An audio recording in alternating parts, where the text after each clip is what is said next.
If your dog is reactive, frantic, or easily wound up, throwing the ball over and over again might be giving you the tired dog you want today, but the more intense dog that you struggle with tomorrow. And I know that sounds strange because ball throwing is one of the most common things that dog owners do. The dog has energy, so you chuck the ball. They chase it, they bring it back, they look thrilled, their tongue's hanging out, they seem tired afterwards. So it feels like you've done the right thing. And for some dogs in the right context, with the right rules, play that way can be brilliant. But endless ball throwing is not the same as structured play, and that is the difference. If all the dog is doing is chasing the ball, grabbing it, running back, staring at you like a crackhead, and waiting for the next throw, that can become more like an obsession than a healthy fulfillment. Their body gets tired, but their brain gets more switched on. They practice explosive movement, they practice fixation, they practice scanning for the next throw, they practice going from 0 to 100 over and over again. Then later, on a normal walk, that same dog is sharp, twitchy, and ready to chase the next bit of movement. Bike goes past, a dog moves,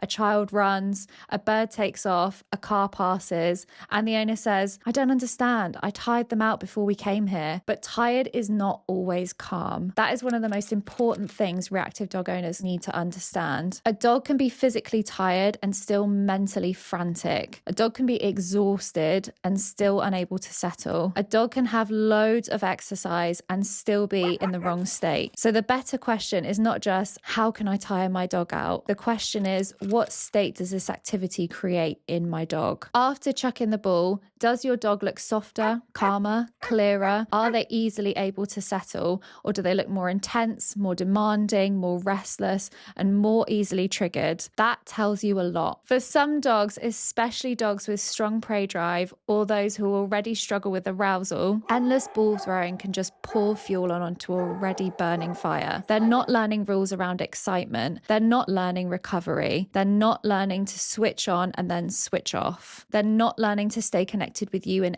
any way when they're excited like that. They're just chasing the next hit of movement. That can be a big problem if your dog is already reactive, because many reactive dogs already struggle with control around movement, pressure, dogs, people, or even just the environment. So if their main outlet is another activity where they lose their head, it may not help the owner in the way they think. And I'm not saying never play with your dog. Actually, I think play can be one of the most important things a dog can learn, but play does need rules. It needs structure. It needs a dog to understand how to start, how to stop, how to bring themselves back down, how to listen in that state of arousal, and how to play with you rather than just use you as a ball throwing machine. That is very different from standing in a field and launching a ball from the end of a chuck it stick until the dog is exhausted. Structured play can build confidence, it can give the dog an outlet, it can make you more valuable to the dog, it can teach them how to handle arousal without tipping over the edge. But random, endless throwing can create a dog who's fitter, faster, and even more obsessed. And that is not what most reactive dogs need. This is why fulfillment matters much more than just exhausting the dog. Fulfillment means the dog's needs are being met in a way that leaves them better, not worse. That might include play, it might include sniffing, and it definitely includes more off-lead freedom. At South Coast Canine Academy, safe off-lead freedom is a huge part of how we think about training dogs. Not just because we want dogs running around with no control, but because dogs need a proper life. A dog that only ever gets tense lead walks and frantic ball throwing is often missing something. They need to move more naturally.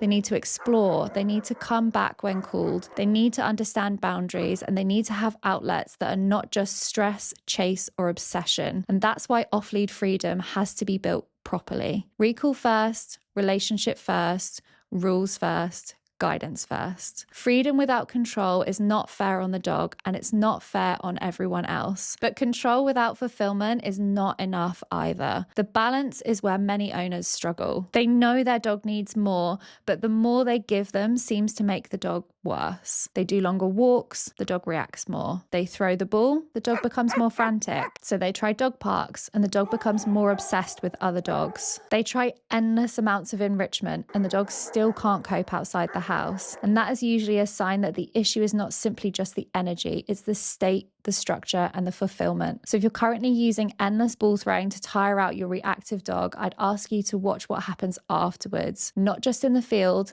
not just while the dog is chasing. Watch what happens after the walk. See what happens when they get home. Can they settle? Watch whether they become more demanding. Watch if movement starts to trigger them more. Your dog will tell you whether the activity is actually helping them. And if your dog doesn't currently play unless it involves chasing a ball, don't write them off. A lot of dogs have never been taught to play in a way that makes sense to them. They may need help learning a new game, new rules of a game, new structure. If you want help building foundations like play, recall, and food motivation, join the Behavior Bible. It's a free course and the link's in the description. And if your dog is reactive, anxious, lunging, fixating, or their behavior around triggers is starting to control your life, apply for our 5-day bootcamp using the link in the description, because your dog probably does need an outlet, but the right outlet should help them become calmer, clearer, and easier to live with, and not just more tired for an hour.